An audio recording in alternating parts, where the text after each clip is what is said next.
Starking have sent me another watch. Let's see how it compares to their previous offerings.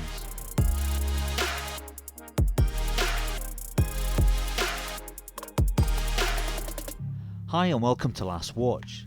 As well as a YouTube channel, I also have an Instagram page that you may want to take a look at. Feel free to follow me there. A couple of weeks ago, I got an email from Emily at Starking. She asked if I'd like to review the AM0171. I politely reminded Emily that I'd already received the AM0171 from Starking last December and had reviewed the watch and compared it to its predecessor, the AM0184. If you're interested, you can watch that review by clicking the link at the top of your screen. Emily apologised and offered me the opportunity to select one of two new watches, which would explain the padded envelope I have in my hands. The question is, what did I choose and was it a wise decision?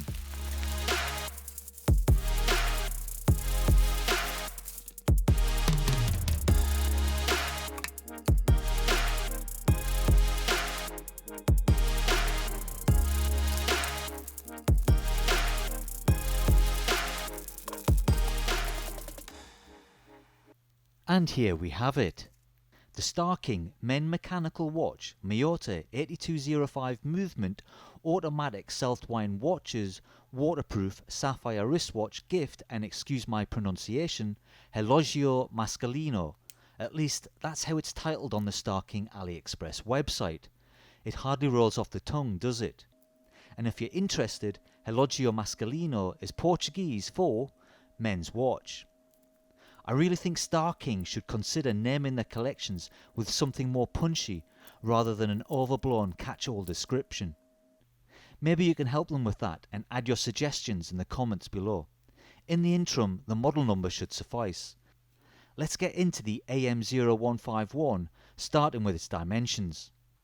It has a somewhat difficult to measure 41.6mm diameter, a lug width of 22mm, an accommodating lug-to-lug of only 47.2mm, and a relatively streamlined case thickness of only 12mm. And the weight on the supplied leather strap comes in at 66.5 grams. And if you prefer it, it's also available in a white dial. The Starking AM0151 is supposedly a new model for 2020. Now, I've had a couple of watches from Starking and they have all come with a sticker on the case back which indicates their build date. This one would suggest that the watch was built in August, and as it's only June, I can deduce that this watch has been sitting on a shelf since last year. Maybe they've been holding them back until they had enough surplus stock in hand to meet market requirement. Starking sell by the boatload. The AM0151 case is a default 316L stainless steel, which gives off a bit of a sporty vibe. What should be a natural flow to its polished flat banana profile has been interrupted by brushed edges, adding contours you wouldn't expect to find. At first they seem to make little sense, but consider that this is where you might grip the watch when you pick it up, making these areas less prone to smudges and fingerprints. The end of the lugs revert back to polish, which contrasts with the top of the case, which is predominantly brushed, albeit for a slither of polish at its centre edge. These transitions between brushed and polished give the illusion of the watch having twisted lugs. The crown side has the same finish, but the central polished area has been cut into to form a recess for the crown, effectively forming the subtlest of crown guards. The case is also polished between the lugs.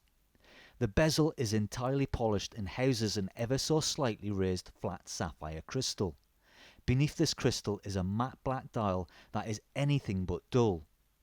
There is an outer chapter ring which meets a bare rehaut. This ring has printed white indices for the minutes and seconds. The 5-minute markers are slightly thicker, and you may be surprised to hear that they are loomed. I'll get back to you on that very soon. Within the chapter ring we have applied silver faceted hour markers, and between these we have raised black apex slabs. A bit like having an aerial view on a row of rooftops in a suburban cul-de-sac. Below the 12 o'clock position is the white printed lotus fruit and Starking logo. It's not as finely printed as previous watches.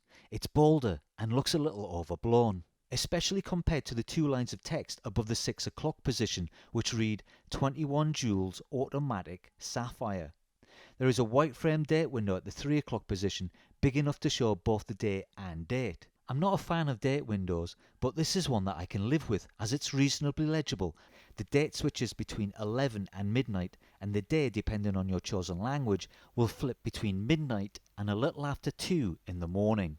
The dial is finished with attractive Dauphine-style hands. They are quite crisp and attractive, and have been given some dimension with a painted centre line of loom. The second hand is a long sleek arrow that sweeps elegantly around the dial. It has a lollipop counterbalance, which, yes, you've guessed, has more loom. As you can see, the loom isn't particularly potent. I doubt it will see you through the night, but it's an unexpected nice touch. Overall, the dial has a lot going on. It catches and plays with light, creating both highlights and shadows without it being too busy that it might cause a distraction from its primary point of telling you the time. Let's go back to the crown where things get interesting. It's well sized but could do with some additional knurling to aid grip. It's polished and finished with a lotus fruit logo. The first time I went to wind this watch, I was surprised to find that the crown was locked in position. This watch has a screw down crown. Unscrewing the crown allows us the opportunity to give it a wind, which isn't unpleasant. The stem pulls out to position 1, which is the quick set facility for the day date. You have a choice of 2 languages, English or Chinese. The second position sets the hands.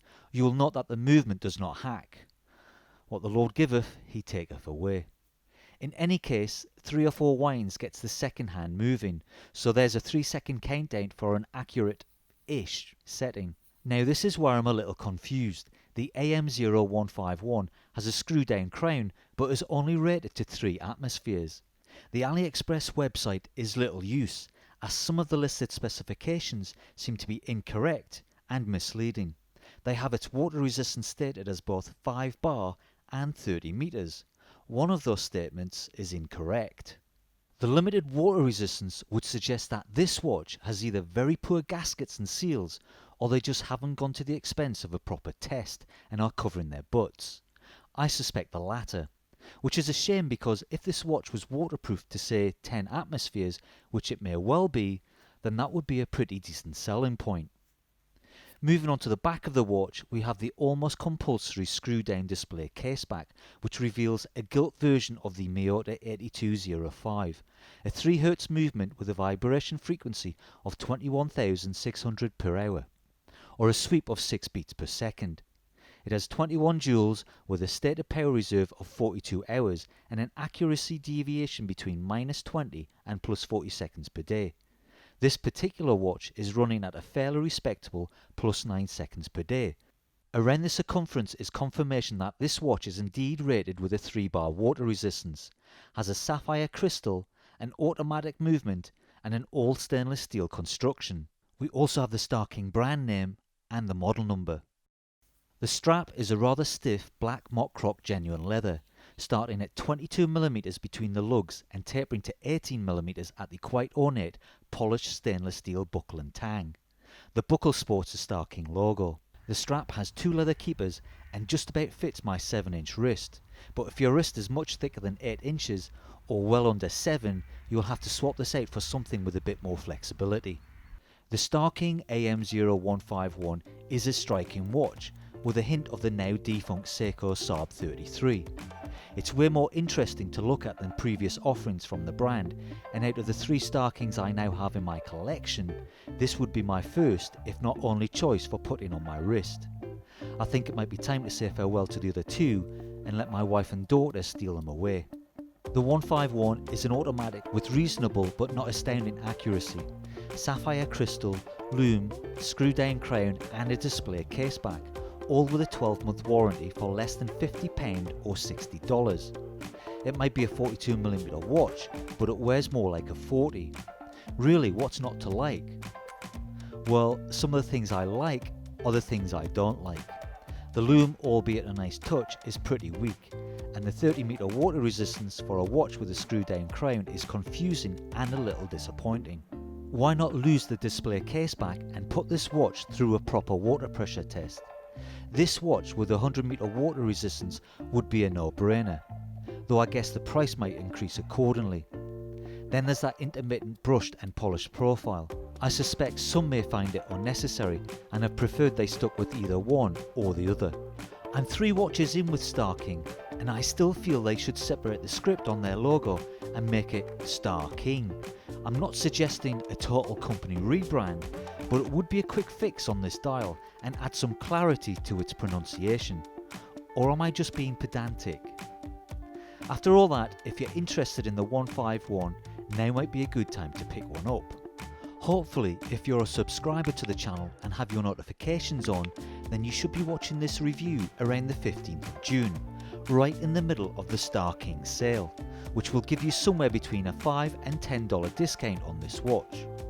Be sure to use the affiliate link in the description below. It won't cost you a penny more, but will earn a small commission for the channel, which I can use to grab another watch for review. Let me know what you think of the Starking, and if you have any suggestions for a name, and if it was a good choice for review. Be sure to leave your thoughts in the comments below. Stay safe, and I'll see you all in the next video.